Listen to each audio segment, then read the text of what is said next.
성령 하나님 감사합니다. 죽을 수밖에 없는 죄인을 이 자리에 세워주시고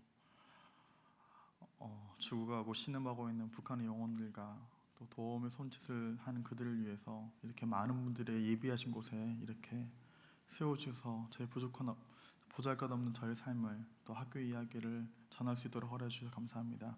이 시간 동안, 이 짧은 시간 동안에 오직 주님의 영광만 드러나고 은혜가 넘치는 시간 되게 하여 주옵소서. 모든 것 주님께 맡깁니다. 예수 그리스도 이름으로 감사하며 기도드립니다. 아멘. 안녕하십니까. 사실 제가 이 자리에 설 수 있는 자격은 없는데 우리 또 담임 목사님과 여러 성도님께서 또 이렇게 허락해 주셔서 주님께서 이렇게 또 이렇게 세워주셔서 너무 감사드립니다. 전 사실 여기에 올라설 자격이 없는 사람이거든요. 네. 여기 계신 우리 어머니들, 아버님들 뵈니까요, 돌아가신 저희 어머님과 아버님이 생각납니다. 네. 제가 10살 때 어머니가 소천하셨는데 기도원 가시다가 오시는 길에 심장마비로 돌아가셨어요. 지병이 좀 있으셨는데 그때가 벌써 한 7, 8년 되는 것 같습니다. 네, 죄송합니다. 네. 어머니 천국 가신 지가 벌써 이제 40년 가까이 되는데요. 근데 어머니가 돌아가고 가신 이후에 한 번도 어머니 생각이 안 나더라고요. 왜냐면 어머니는 천국에 계시거든요.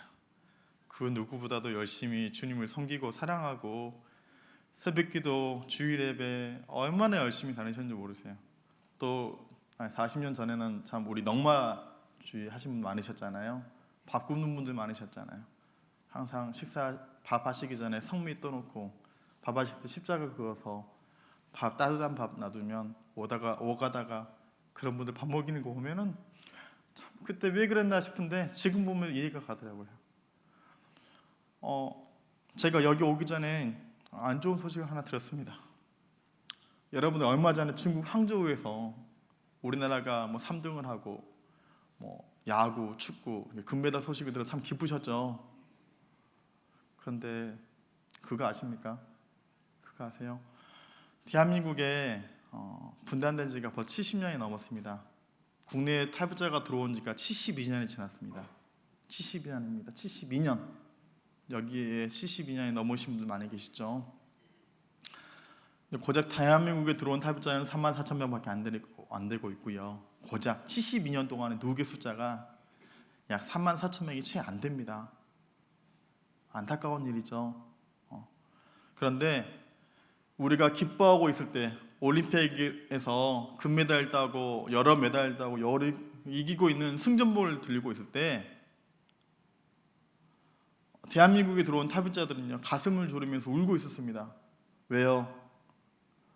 중국에서요 올림픽 한다고 해가지고 수많은 탈북자들을 붙잡아 놨는데 무려 2,600명이 붙잡아 놨습니다. 그래서 선전포고 했습니다. 중국에 있는 탈북 여성들 돈 주고 인신매매했던 전 남편, 중국 남편들한테 중국 돈 2,000원에서 10,000원, 1만 정도의 돈을 지불하면 또한 각서를 쓰면 집으로 돌려보내주겠다라고 했습니다. 그래서 기쁜 소식이었어요. 2,600명이나 되니까 함부로 북한으로 못 돌려보내겠지. 그래서 돈 받고 중국에 남겨져 있는 그래도 새로운 가정을 꾸렸으니까 자녀들도 있으니까 친척들도 있으니까 각서 받고 돌려주겠지 했어요. 그런데요 오늘 들었습니다. 올림픽이 끝나자마자 2,600명을 모조리 북한으로 북송시켜버렸습니다. 그 말이 무슨 말인지 아세요? 사형장으로 끌려가고 있는 거예요. 사형장으로. 2,600명입니다. 그런데요 뉴스에서 혹시 들으셨습니까? 북한분들 2,600명 북한으로 북송되었다. 못 들으셨죠? 네, 들으신 분도 계시고 못 들으신 분도 계시고 통탄할 일입니다. 대한민국에서 많은 사람들이 모르시고 계세요. 여기 계신 우리 어머니 아버지들은 기억하실 겁니다. 일제시대에서 공부하셨던 분들, 6.25를 겪으셨던 분들, 그 동난을 다 겪으셨고 이 자리에 계시잖아요. 얼마나 어렵게 밥 한 끼도 제대로 못 드시고 꾸역꾸역 살 때 얼마나 힘든 시절을 살아오셨습니까? 여의도가 허허벌판일 때 여러분 다 기억하시잖아요. 그런데 지금 이스라엘에서는 하마스가 수많은 이스라엘 아이들, 어린이들까지 다 죽임을 당했습니다. 지금 우크라이나에서는 수많은 또 여자아이들과 아이들이 유린당하고 죽어가고 있습니다. 미얀마에서도, 중국에서도 여기저기서 많은 사람들이 신음하고 있고 하는데 여기 계신 분들은 많이 모르십니다. 대한민국 모두가 모르십니다. 관심이 없으시죠. 여기 계신 어머니 아버지들은 관심이 있으신데 그 삶을 살으셨으니까. 근데 저희 세대들은 모릅니다. 제가 대학 다닐 때만 하더라도 북한이 그렇게 힘든지 몰랐습니다. 94년도에 김일성이 죽을 때 정말 곧 대한민국이 통일이 되나 보다 했었습니다. 근데 죽고 난 이후에 북한에서는 가뭄과 홍수와 대한민국에서는 IMF를 통해서 남과 북이 요동을 했습니다. 저도 그 당시에 수원에서 학교 다니고 있을 때였는데 한 집 건너는 사람이 곡소리가 들리더라고요. 자살했니? 회사가 망했느니? 저희 같은 경우도 빨간 딱지가 2장이나 붙었더라고요. 어쩔 수 없이 군대 갔었습니다. 근데 그때만 하더라도 잘 몰랐습니다. 제가 섬기던 교회에서 북한 섬기시는 선교사님들이 참 많이 계시고 그분들이 북한에서 사람들이 굶어 죽고 있다, 팔려가고 있다, 한 귀로 들렸다가 한 귀로 흘려가더라고요. 왜? 제가 그 세대를 살아보지 않았기 때문에. 제가 그분들을 만나본 적이 없었으니까. 제가 들었던 북한은 MBC, KBS 여러분들 알고 계시는 공영방송에서 남북이창 통일전망대 북한은 잘 살고 있다, 그런 방송들만 보여주지 많은 사람들 굶어 죽고 있다, 인신매매로 팔려가고 있다, 전혀 공영방송에서조차도 외면하고 있었어요. 그러니 대한민국 국민들이 어찌할 바하겠습니까? 대한민국 교회들 성장 그러다 보니까 교회에서 몰라요. 제가 그 소식 듣고서 학교에 신학교 다닐 때 친구들한테 그랬어요. 우리 북한 사람들을 위해 기도하자, 그들 돕자. 니나 하래요. 나는 북한 선교 안 한다. 나는 군 선교, 나는 어린이 선교, 난 유럽 선교, 난 중국 선교 할래. 난 북한 선교 안 할래. 니나 해. 그게 어떻게 분리가 될 수 있겠습니까? 군대는 왜 갑니까? 왜 우리가 이렇게 분단된 세대에 살고 있는데요? 너무너무 한심하고 딱해졌는데 제가 그랬었거든요. 처음 만났을 때 우리 선교사님이, 우리 목사님이 이런 강단에 올라서서 북한을 향해서 울으시고 눈물 짓고 이야기하실 때 한 귀로 듣고 한 귀로 흘려버렸어요. 왜? 나랑 뭔 이야기인 줄 알았습니다. 그런데 제가 정신이 번쩍 들게 된 일이 있었어요. 그 말씀하셨던 선교사님이, 목사님이 중국에서 붙잡히셨다고, 공안들한테 붙잡히셨다고. 그분이 북한 분들 만나시면 뭐 했냐면요, 옷도 벗어주시고 빤스까지 벗어주셨어요. 약도 주시고 성경책도 주시고 치료도 해주시고 쌀도 주시고. 근데 그 불쌍한 양반을 옥에 가두고 고문하고 때리고 침 뱉고. 그런데 그 모든 고통 속에서 구명하지 말아달라고, 자기는 구명하지 말아달라고, 하나님의 영광 받으셔야 된다고. 알고 보니까 그분이 고아셨더라고요. 고아, 집도절도 없는 고아 출신인데 어렵게 고아하게 공부하고 신학을 해서 목사가 됐는데 북한 분들을 그 어린 마음이 심정으로 이해하시더라고요. 당연히 해야 될 일인 거예요. 당연한 일인 거예요. 그러니 마땅한 일을 했는데 왜 내가 감옥에 갇혔어? 아니죠. 내가 그 모습, 그 목사님 들으면서요, 제가 통탄했어요. 죄송합니다. 잘못 살아왔습니다. 저도 열심히 살았습니다. 어머니가 그렇게 열심히 사셨기 때문에 저도 열심히 살았어요. 어머니가 살아계실 때나 돌아가실 때나 큰 의미가 없었습니다. 어머니가 신장병이 있으셔서 제대로 눕지도 가누지도 못하셨기 때문에. 삶의 변화가 없었는데, 근데 그 기도, 매일 새벽기도 가시면서 그 기도, 제가 사고를 못 치겠더라고요. 술, 담배를 못 하겠더라고요. 혹시나 나이 드신 노인네인 저희 아버지가 늘 학교에 오면 친구들이 할아버지 오셨다 그 소리 들었어요. 근데 한 분 계시는데 제가 어떻게 사고 칠 수 있겠어요? 못 치겠더라고요. 나쁜 짓 못 하겠더라고요. 할 수 있는 게 아무것도 없었어요. 그래서 교회 열심히 다녔습니다. 교회 가면 먹을 것도 주고 장학금도 주시고 공부도 시켜주고 더할 나위 없이 좋았습니다. 그런데 그러면 뭐합니까? 죽어간 동족들 위해서, 동포들 위해 기도를 안 하는데, 삶을 주님께 드리지 않았는데, 동행하는 삶을 안 하는데요, 그냥 빛 좋은 교회 살고 그냥 썬데이 크리스찬 다름없었습니다. 저도 지금도 다름없이 크게 달라진 건 없는 것 같아요. 그래서 저도 많이 부끄럽습니다. 지금 북한에 끌려간 2,600명 뿐만 아니라 지금 중국에도 20만 명에서 30만 명의 탈북 여성들이 인질로 갇혀 있습니다. 여러분들 중에도 중국을 많이 가보셨을 겁니다. 저는 2000년도부터 중국을 출입했고 2005년부터 2007년까지는 중국 청도에서 머무르면서 거기서 사역을 하였습니다. 중국 사람들 대상으로 한국을 가르쳤습니다. 가나다라부터 가르쳤고요. 제가 가르친 제자들이 서울대학교에도 오고 삼성전자에도 들어가고 잘 됐어요. 근데 중국에서는 북한 사역을 할 수가 없었지만 그래도 행복했습니다. 이렇게 쓰임받을 수 있는 게 얼마나 감사한지 모릅니다. 하지만 중국에는 대한민국에 들어온 탈북자 가운데 10명 중에 8명이 탈북 여성들입니다. 왜 이렇게 많을까요?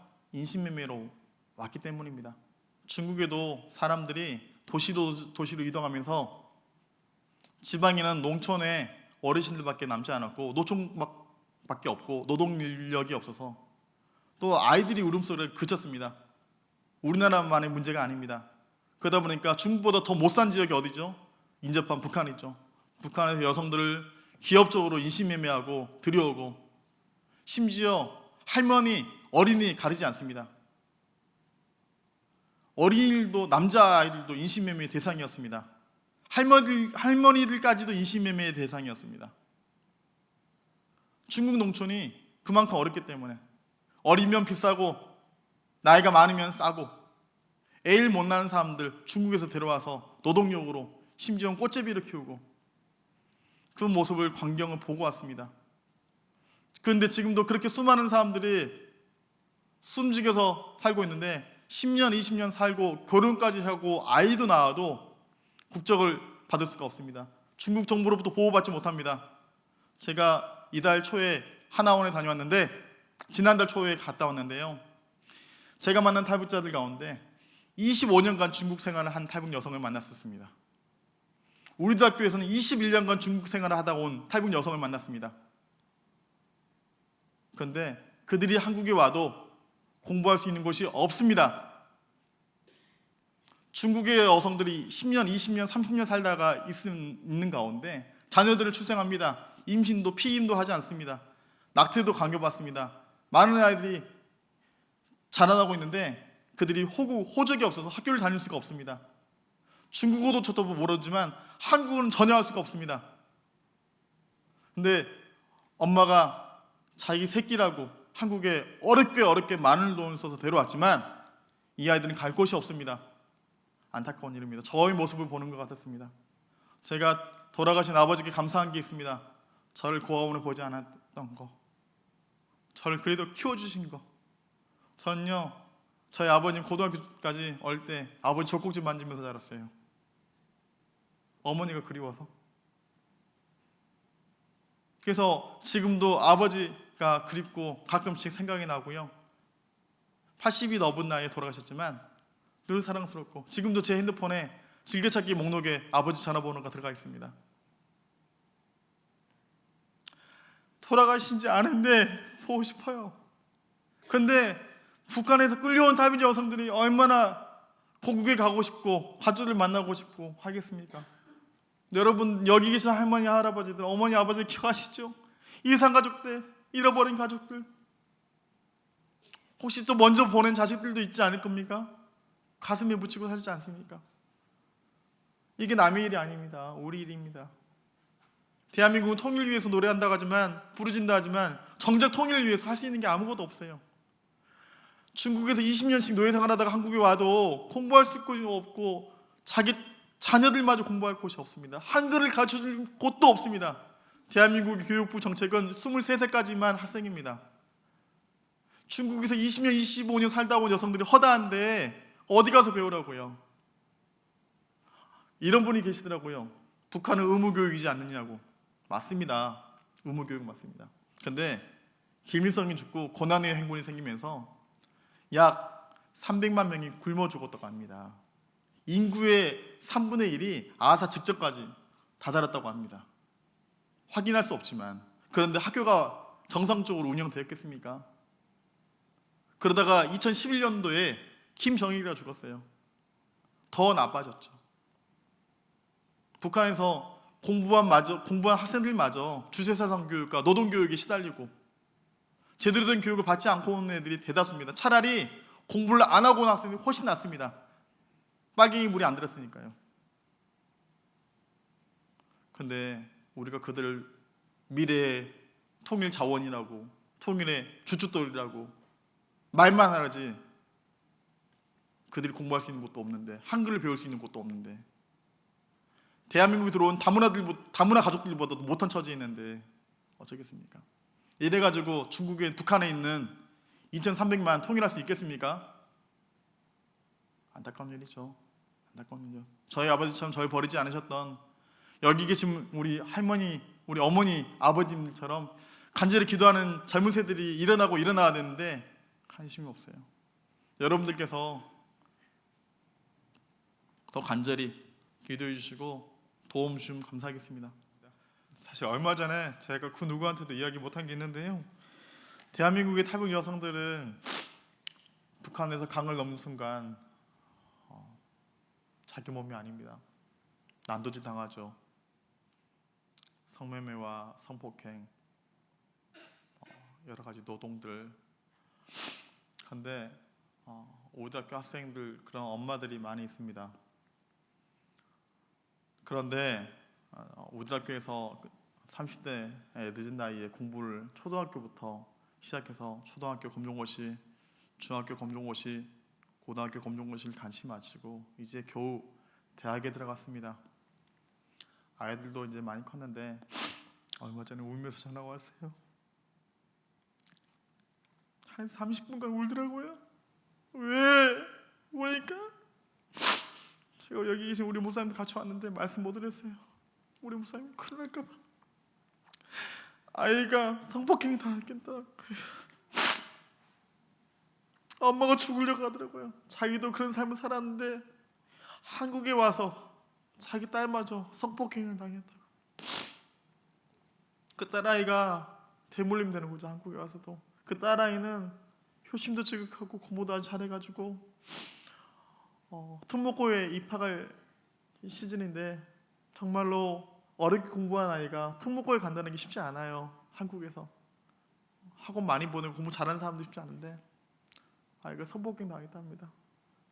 가정에 도움 좀 되고자, 엄마가 너무 힘드니까 보탬이 되고자 알바를 찾으러 갔는데 성폭행 당했답니다.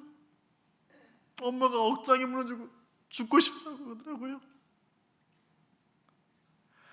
지금 수많은 탈북 여성들이 육아를 아이를 하나 키우더라도 엄마 아빠가 건전하게 건강하게 살아야 되더라도 힘든데 얼마나 힘든지 여기 계신 분들은 이해가 갈 겁니다. 죽고 싶다고 더 어떻게 하면 된다고.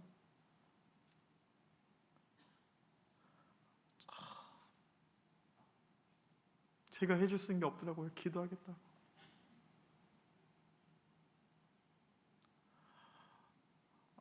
이런 소식을 들을 때마다 억창이 무너집니다. 우리가 해줄 수 있는 게 너무 부족한 거예요.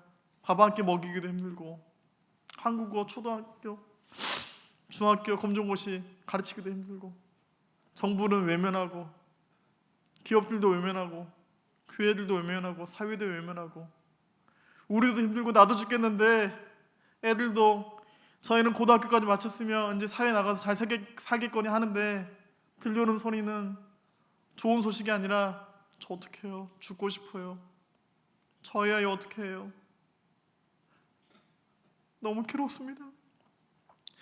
이걸 근데 누구한테도 말을 할 수가 없어요. 제가 누가 이해해 줄 겁니까?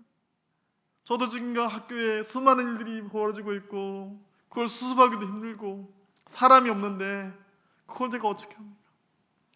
물어보더라고요. 국선 변호사가 좋아요? 일반 변호사가 좋아요?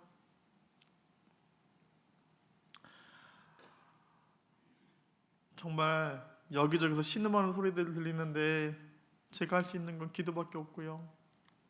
제가 하나님께 기도하는 것밖에 없습니다. 여러분들이 함께 기도해 주시면 감사하겠습니다. 여기 이 땅까지 왔는데 자살하거나 아이들이 엄마에 이어서 대를 이어서 유린당하거나 그런 삶을 살면 안 되지 않습니까? 다 똑같은 우리 자녀들 아닙니까? 저희가 통일준비학교 총연합회를 4년 전에 구성을 해서 작년에는 양재동에 있는 오누리 교회에서 콘서트를 하게 됐는데요. 그 콘서트 제목이 이렇습니다. 러브 원 콘서트. 러브 원. 한 영혼을 사랑하자. 사랑으로 하나 되자. 러브 원. 우리 하나님께서 저 같은 쓸모없는 인간을 사랑해 주시잖아요. 여기 계신 분들 한 분 한 분을 주님께 사랑하시잖아요. 사랑으로. 우리가 하나님 아니면 예수님 아니면 진작 죽었어야 될 인생들인데 제가 이 자리에 설 수도 없는 인간인데 정말 하나님의 은혜로 여기까지 섰지 않습니까? 여러분들 이렇게 건강하게 이 자리에 계시지 않습니까? 천국 말씀 듣고 예배 드리는 거 얼마나 큰 축복입니까? 북한에서나 중국에서나 상상이나 할 수 있는 일입니까? 없잖아요. 그래서 작년에 음악회를 시작했고요. 올해도 또 음악회를 시작합니다. 포스터 한 번만 부탁드리겠습니다. 네, 러브원 콘서트의 포스터고요. 작년에도 수많은 찬양 사역자들이 재능 기부로 함께 섬겨주셨고 또 여기 계신 분 몇몇 분들까지 많은 분들이 후원해 주시고 기도해 주셔가지고 그때 이렇게 북한 아이들의 실상을 잠깐 알리는 시간이 됐는데요. 여전히 많은 분들이 모르고 계셔서 저희가 보여줄 수 있는 거라고는 콘서트를 통해서 여러분들 초대해서 이런 실상을 조금이나마 알리는 계기가 됐으면 하는 마음으로 없는 가운데 부족한 가운데 이렇게 콘서트를 또 준비하게 됐습니다. 부디 많은 분들이 함께 참석해 주시고 기도해 주시고 하셔서 동참해 주셨으면 감사하고 많은 수많은 탈북 여성들과 청년들 중국에서 출생한 자녀들 또 비록 우리 민족은 아니지만 중국 사람들 또 다문화 사람들 참 돌봐야 될 사람들이 많습니다. 함께 다 같이 사랑으로 하나 해주시고 하나 되어 주시고 한 영혼을 귀하게 여기시는 예수님의 마음처럼 함께 마음을 모아주시면 감사하겠습니다. 기도로 마치겠습니다. 사랑해 주님 감사합니다. 부족한 죄인이 이렇게 거룩한 성전 위에서 정말 이 죄인의 간증을 주님께 올려드렸습니다. 하나님 아버지께서 함께해 주셔서 감사하고 우리 이렇게 어머니 아버지들과 함께 제가 부족하나마 북한의 실상에 대해서 탈북자들의 실상에 대해서 우리 아이들에 대해서 그리고 저의 연약하지만 저의 이야기를 이렇게 올려드렸습니다. 하나님 아버지 정말 이 자리를 통해서 이렇게 우리 한 영혼들을 위해서라도 함께 기도할 수 있는 동역자가 일어나게 하시고 후원자가 일어나게 하시고 이걸 기점으로 하여서 여의도 침례교회의 많은 구성원들과 많은 성도들이 다시금 북한에 신음하고 있는 우리 여성들과 자녀들을 위해서 기도하게 하시고 중국에 유린당하고 있고 북송하는 2,600명의 탈북 여성들의 안위를 위해서 기도하게 하시고 북한에도 인질로 끌려있는 2,500만의 탈북자들, 북한 분들을 위해 기도하시고 대한민국 복음 통일될 수 있도록 아버지 중보자들을 이곳에 세워주시고 더욱더 주님께서 이 여의도 침례교회를 통해서 주님의 선한 사역과 사명들이 완성될 수 있도록 하여 주시옵소서. 이 모든 말씀 우리 예수 그리스도 이름으로 감사하며 기도드립니다. 아멘.